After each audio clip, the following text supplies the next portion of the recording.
My brother, Jesse Jackson, was an Army medic for over 10 years. He was a member of a mobile striker unit which moved him all over Iraq. Jesse experienced things that are unimaginable. His past is filled with haunting memories.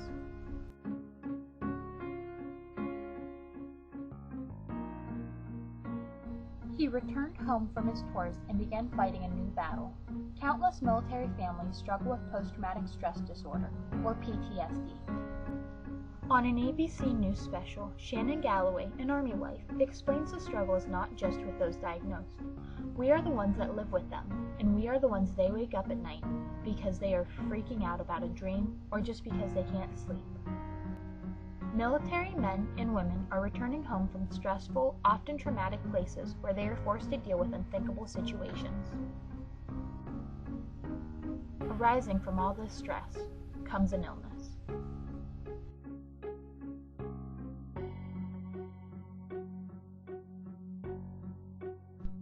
Face the Facts USA, an online website whose mission is to inform Americans on social issues, overviews that of the veterans returning from the Iraq and Afghanistan wars, 1 in 5 are diagnosed with PTSD.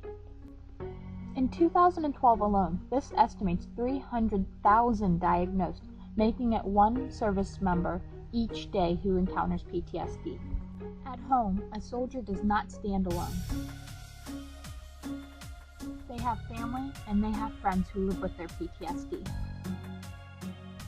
If you are one who has a returning soldier, it is important to understand post-traumatic stress disorder because the wounds your warrior is experiencing can be deeper than just mere skin. Without proper recognition and then treatment of this disorder, it can be incredibly harmful and even deadly. Your soldier is their own person, and so is their disorder. PTSD relies on the personal experiences of the diagnosed. The indicators can be affected by what they have experienced. Make the Connection, which is a site where veterans share their stories and try to support one another. Give a list of symptoms that you can look out for. This includes nightmares, sleeplessness, loss of interest, feeling numb, anger, and irritability. You need to make yourself aware of these warning signs because though these seem like obvious changes, your soldier may not realize them. Shannon Galloway's husband, Chris, when confronted would say, "I don't have a problem," or "None of this is necessary." Chris, not even after a year of civilian life, committed suicide. If your loved one's symptoms go untreated, their ultimate fate may be like Chris, and your fate much like Shannon, amortal. There are 2 main treatments for this disorder. Counseling is one. This gives the soldier an opportunity to talk about any feelings or emotions he may be having. Along with counseling comes medication.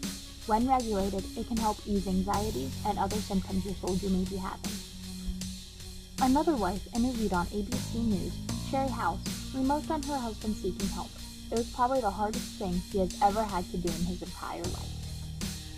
But it was the best thing he could have ever done for him, for me, and for his family.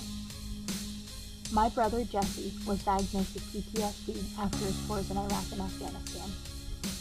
It was us, as a family, that saved him. We sought help for him because we were educated on the symptoms, effects, and severity that PTSD can have. Jesse is now in counseling and takes medication. But a smile from his son shows him what he has to live for and what he would have to lose in this life. Wes and Andrea are a military couple who struggled with PTSD. They saved their marriage and want others to know there's success if you fight for it. The struggle is not easy, nor is it short, and you will not always understand. But your soldier fought, and they never gave up. Now it is your turn to fight for them, and you don't give up. Cherry House, a military wife, said, "It's great that we are pushing the military member toward getting help. But what we need to do is further educate the families. Because when you are aware of the situation, you educate yourself, you can get your loved one treatment, and then you can get them healing."